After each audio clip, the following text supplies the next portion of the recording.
Olá, meus irmãos, olá, família na fé, membros da primeira igreja presbiteriana de Marília, a graça e a paz de nosso Senhor Jesus Cristo. Mais uma vez aqui estamos para ler a palavra do Senhor, para esse nosso momento especial aqui de direcionamento para o seu culto familiar. Eu quero nesse início desse nosso encontro destacar aqui um texto da palavra do Senhor que exalta a grandeza do nosso Deus, o poder, a soberania do Senhor. Texto do livro do profeta Jeremias, capítulo 10, versículos 6 e 7. Livro do profeta Jeremias, capítulo 10, versículos 6 e 7, nos diz assim a palavra do Senhor: Ninguém há semelhante a ti, ó Senhor, tu és grande, e grande é o poder do teu nome. Quem te não temeria a ti, ó Rei das nações? Pois isso é te devido, porquanto entre todos os sábios das nações e em todo o seu reino ninguém há semelhante a ti. Nós que cremos assim, a nós que já foi revelado o conhecimento de Deus, que conhecemos e professamos a Jesus Cristo como Senhor, somos privilegiados, porque reconhecemos sim a grandeza de Deus, o poder e a soberania do Senhor, mas sabemos que esse Deus, que é soberano, é um Deus também que cuida das nossas vidas, que está conosco, que está com você agora, com a sua família, que está conosco em meio às nossas preocupações, em meio às nossas dificuldades, e também é Ele quem proporciona as alegrias do nosso viver. Eu quero agradecer a você por compartilhar um pouco do seu tempo comigo, e desejo que esse tempo aqui seja um momento de edificação espiritual para você e para a sua família. Nós vamos orar nesse instante, pedindo a direção de Deus, para que esse momento seja um momento de louvor ao nosso Deus, que você possa de fato engrandecer o nome do Senhor, e que ao lermos a palavra do nosso Deus, você e a sua família sejam edificados. Feche seus olhos, vamos orar. Ó Deus, em nome de Jesus Cristo, teu Filho, nosso Salvador, Senhor, tu que és soberano Deus, tu que criaste todas as coisas, tu que controlas, ó Deus, o universo, tu que controla todas as coisas que existem em seus mínimos detalhes. Sabemos que nada foge ao controle do Senhor, aos teus olhos, ó Deus, que tu governa tudo e a todos. Nós, ó Deus, humildemente nos colocamos diante da presença do Senhor.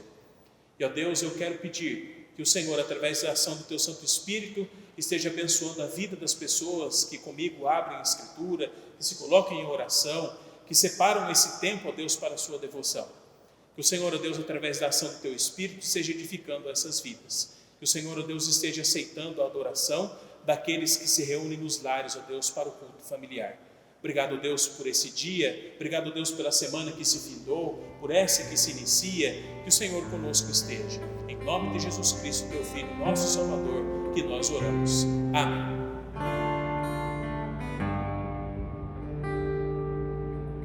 Até que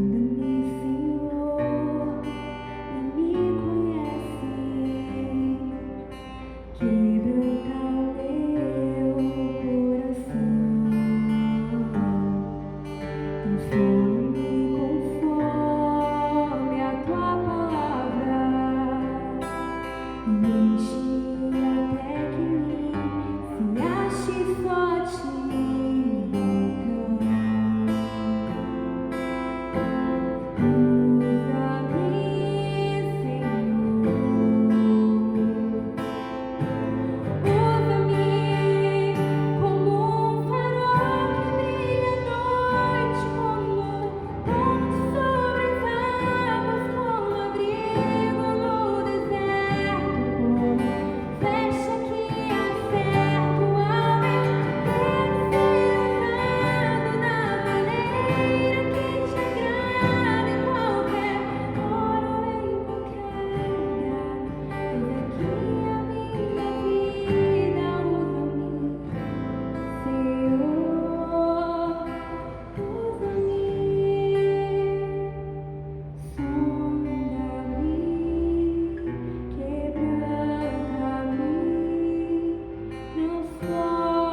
Meus irmãos, mais uma vez nós vamos abrir a palavra do nosso Deus, agora para a nossa meditação de hoje.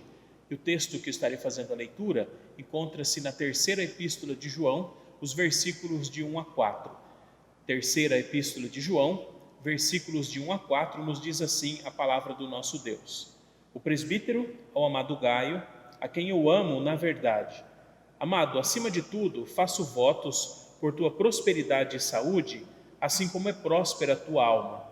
Pois fiquei sobremodo alegre pela vinda de irmãos e pelo seu testemunho na verdade, como tu andas na verdade. Não tenho maior alegria do que esta, de ouvir que meus filhos andam na verdade. Eu quero observar esse texto aqui para a nossa reflexão de hoje, subordinado ao tema a preocupação com o bem-estar dos irmãos. Nós vivemos um tempo, dias de preocupações, dias onde nós nos preocupamos com a nossa saúde, mas também devemos nos preocupar com a saúde dos nossos familiares, com a vida dos nossos irmãos em Cristo, com a vida deles, tanto nas questões materiais e principalmente nas questões espirituais. Essa terceira epístola de João, o próprio nome, como nós anunciamos aqui, foi escrita e anunciada pelo presbítero, ou seja, o apóstolo João quem escreve. E ele tem um destinatário. Essa epístola ela tem bem uma característica de carta mesmo. Ela tem um destinatário, ela escreve a Gaio. Não se sabe muito bem quem é essa pessoa, porque Gaio era um nome comum nessa época em que João escreveu a sua epístola. E ele tem um objetivo, o apóstolo, quando escreve essa sua epístola, que ele informa então a esse irmão, a esse filho na fé, o Gaio, sobre o caráter e as ações repreensíveis de uma pessoa que é citada aqui na carta, chamada Diótrefes. Ele falou mal do apóstolo, impediu membros da congregação de oferecerem comida e abrigo para missionários. João então instrui a Gaio para não seguir o mau exemplo de Diótrefes, mas imitar aquilo que é bom.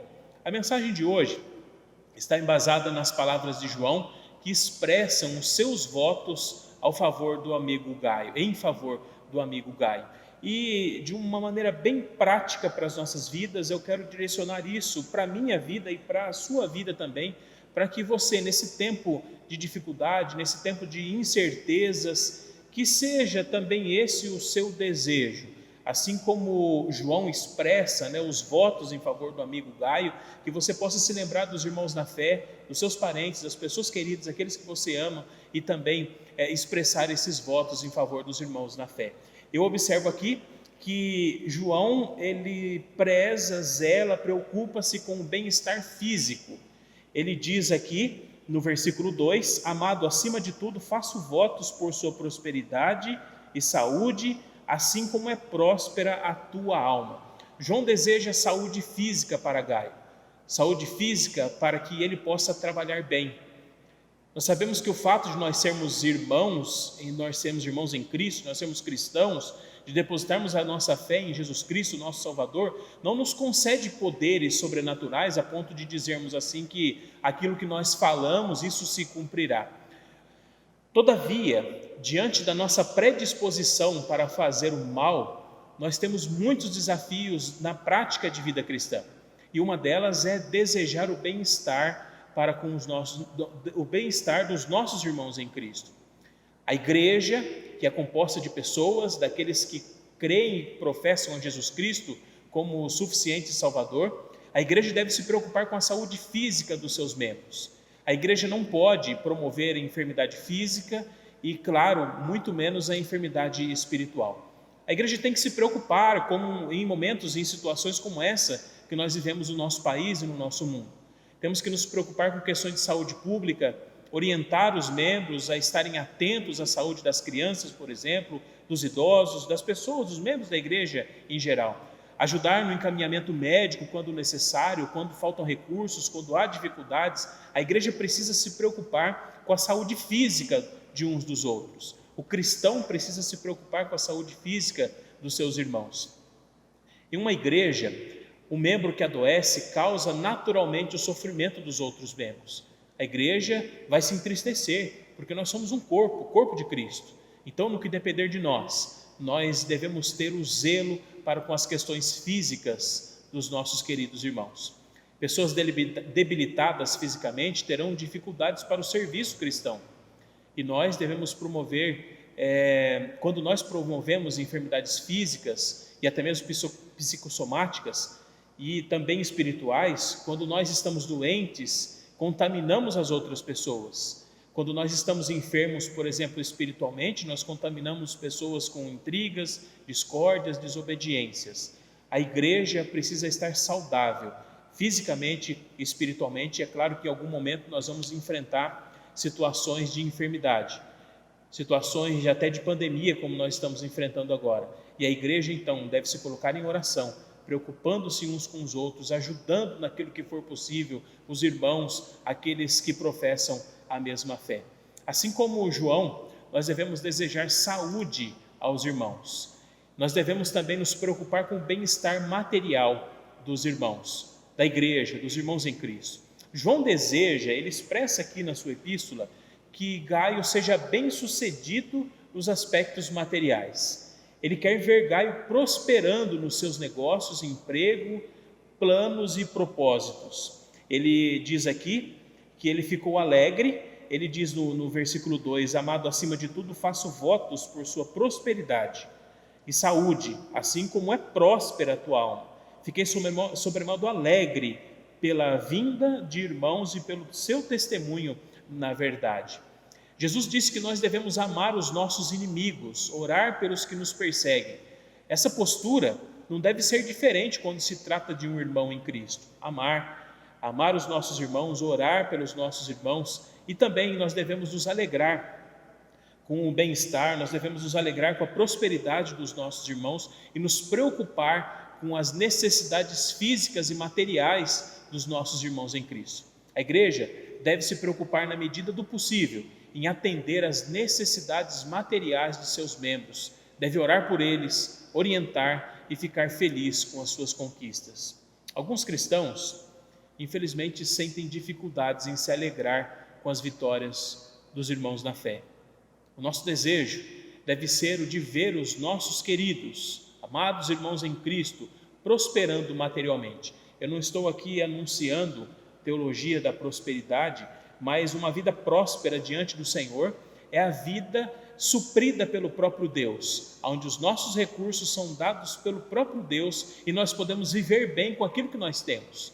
Isso é uma vida próspera que a Bíblia promete para nós. Não é riqueza material, mas sim uma prosperidade no sentido de ser totalmente suprido pela graça e o favor do nosso Deus. Ser próspero não significa necessariamente ser rico, mas ser suprido em todas as áreas das nossas vidas. E quem faz isso é o nosso Deus. E a igreja deve ser um instrumento do Senhor para suprir as necessidades dos irmãos em todas as áreas da vida, também no que diz respeito a questões materiais. Em terceiro lugar, nesse texto aqui, João também expressa sua preocupação pelo bem-estar espiritual.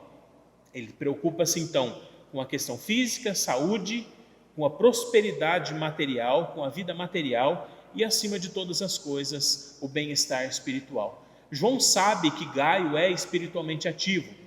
O apóstolo sabe que o amigo está prosperando espiritualmente. E fica evidente que Gaio fez mais progressos espirituais do que materiais. Isso é louvável. Os cristãos devem ter a preocupação com a vida espiritual dos seus membros. A igreja deve preocupar-se com o crescimento, com a vida espiritual, com o bem espiritual dos membros da igreja. Todavia, a preocupação espiritual não é fazer com que os outros estejam agindo da mesma maneira que eu, mas que eles possam aplicar as verdades inegociáveis da palavra de Deus à sua prática de vida. Devemos entender o jovem no contexto da juventude, tendo como princípio fundamental as ordenanças da palavra do Senhor. Devemos ter cuidado com os pais de crianças, das crianças da igreja, e zelar para que elas sejam instruídas no caminho do Senhor. A igreja não pode, de maneira nenhuma, achar normal um pai e mãe que são membros da igreja que não tragam seus filhos, por exemplo, à escola dominical. Jovens casais precisam ser orientados, novos crentes, discípulos, cristãos antigos devem ser também exortados, e todos devem estar submissos à vontade de Deus revelada em sua palavra. A igreja deve se preocupar uns com os outros. Nesse momento que nós vivemos, não é um momento tranquilo, não é um momento fácil, é um momento de incertezas, de preocupações. Nós não sabemos, como já falei aqui em mensagens anteriores, nós não sabemos até onde tudo isso vai chegar. A certeza que temos é que o Senhor não nos abandona, o Senhor está conosco. E a igreja deve então se preocupar com os seus membros, a igreja deve orar uns pelos outros, nós devemos ligar para os irmãos, preocupar, procurar saber se o irmão está precisando de alguma coisa, dar assistência aos nossos queridos irmãos na fé. Você, meu irmão em Cristo, faça isso, preocupe-se com aquela pessoa que mora aí do lado da sua casa, mas também os seus parentes, os vizinhos, amigos e acima de todas as coisas, aqueles que são irmãos na fé, que professam a mesma fé em Cristo Jesus. Eu quero concluir essa mensagem contando uma história de um antropólogo que estudava os usos e costumes de uma tribo africana e ele propôs uma brincadeira inofensiva às crianças daquela tribo. Ele encheu um pote com doces e guloseimas e colocou debaixo de uma árvore. Depois ele chamou as crianças e combinou o seguinte: olha, quando eu der o sinal para vocês devem correr até o pote e quem chegar primeiro fica com todos os doces que estão lá dentro. As crianças então se posicionaram na linha de partida que o antropólogo desenhou ali no chão e elas esperavam então pelo sinal conforme combinado. Quando aquele homem deu o sinal, todas as crianças deram as mãos e começaram a correr em direção à árvore onde estava o pote, todas juntas de mão dadas. Quando lá chegaram, então distribuíram os doces entre si e começaram a comer. O antropólogo então foi ter com aquelas crianças e perguntou por que razão tinham ido todas juntas, quando o primeiro a chegar ficaria com tudo que havia no pote e assim poderia comer muito mais doces. As crianças então responderam a ele: Ubuntu, tio. Como poderia um de nós ficar feliz se todos os outros estiverem tristes? O antropólogo então ficou desconcertado. Meses e meses trabalhando, estudando a tribo e não tinha compreendido a verdade, a essência daquele povo, ou jamais teria proposto aquela competição. Ubuntu significa eu sou quem sou, porque somos todos nós. Eu quero desafiar você a desejar o bem para com os irmãos na fé, desejar que eles estejam prosperando, que estejam saudáveis, que estejam felizes. Aprenda a abençoar a vida dos irmãos, aprenda a ficar feliz com a felicidade dos membros da igreja e procure contribuir para a saúde espiritual da nossa igreja. Que Deus abençoe a sua vida, que Deus esteja suprindo a você e aos seus familiares e que você possa abençoar a vida dos irmãos em Cristo que estão próximos a você. Até a próxima, em nome de Jesus. Meus irmãos em Cristo, nós estamos encerrando mais esse nosso encontro e eu quero terminar esse nosso momento devocional, esse momento de direcionamento para o seu culto familiar com uma oração. E eu quero também pedir a você que esteja ao longo dessa semana orando pela nossa nação, que você possa orar pelas pessoas, orar uns pelos outros, pela sua própria família. Não deixe de buscar ao Senhor. Esteja falando com o Senhor, entregando as suas preocupações e crendo que o Senhor é poderoso para cuidar das nossas vidas, para fazer coisas maiores do que nós pedimos ou mesmo pensamos. Eu convido você a orar comigo nesse instante. Feche seus olhos, vamos falar com Deus. Querido Deus, em nome de Jesus Cristo, teu Filho, nosso Salvador, eu agora, ó Deus, com muitas pessoas me coloco em oração diante de Ti. Agradecido sou, ó Deus, porque Tu, sendo todo-poderoso, soberano Senhor, sobre tudo e sobre todas as coisas, pela Tua graça, bondade e misericórdia, ó Deus, e a ação de Cristo Jesus, o Teu Filho, nosso Salvador, nós podemos, ó Deus, nos achegar a Ti, erguer as nossas vozes, ó Pai bendito, e falar contigo em oração. Obrigado, ó Deus, porque o Senhor, todo-poderoso, soberano Deus, nós sabemos que Tu inclina os Teus ouvidos a nós e nos ouve quando nós clamamos. E agora, ó Deus, eu com muitas pessoas aqui, ó Deus, nos colocamos em oração para suplicar, ó Deus, a Ti, ó Deus bendito, que esteja socorrendo a nossa nação, as pessoas que estão enfermas, ó Deus, em leito de hospital, que estão, ó Deus, com essa enfermidade que assola o nosso país e o mundo, que o Senhor, ó Deus, esteja visitando, ó Pai, e curando essas pessoas em nome de Jesus. Que o Senhor, ó Deus, esteja protegendo a vida das pessoas que me ouvem e comigo oram nesse instante, bem como os seus familiares, o seu lar. Que o Senhor, ó Deus, esteja nos protegendo, nos guardando, livrando-nos de todo mal. Te peço, ó Deus, que o Senhor dê sabedoria do alto, ó Pai, àqueles que estão engajados, ó Deus, num tratamento científico, ó Pai, para essa enfermidade, para esse vírus, no combate desse vírus, que o Senhor esteja abençoando a vida dessas pessoas. Te peço, ó Pai, que o Senhor esteja cuidando da vida das pessoas também, ó Deus, que começam já a passar necessidades físicas, ó Deus. Talvez pessoas que me ouvem nesse instante já não sabem se terão ou não o pão cotidiano ao longo dessa semana. Ó Deus, tenha misericórdia, ó Pai. Esteja suprindo as necessidades, dê sabedoria aos governantes, ó Deus, que não haja orgulho, ó Deus, mas que haja, ó Deus, a disposição sincera daqueles que foram eleitos para cuidar do povo, que de fato o façam, ó Deus, cuidando realmente do povo. Que o Senhor esteja abençoando a vida desses governantes, das autoridades do nosso país, da nossa cidade aqui, que o Senhor esteja abençoando-os, ó Deus, em nome de Jesus. E a essas pessoas, ó Deus, que comigo oram nesse instante, que o Senhor esteja fortalecendo, ó Pai, e suprindo as suas necessidades em Cristo. Que possamos, ó Deus, cuidar uns dos outros como irmãos em Cristo, como pessoas alcançadas pela Tua graça salvadora. Que o Senhor, ó Deus, esteja renovando as nossas forças e a nossa esperança no Senhor e em Cristo Jesus. Obrigado, Pai bendito, porque o Senhor ouve as nossas orações. Obrigado, Deus, porque o Senhor tem cuidado de nós. Em nome de Jesus Cristo, Teu Filho, o nosso Salvador, que eu oro. Amém. Meus queridos irmãos, que a graça do Senhor Jesus, o amor de Deus, o nosso Pai, a comunhão e as consolações do Espírito Santo sejam sobre vós e sobre todo o povo de Deus espalhado sobre a face da terra. Amém.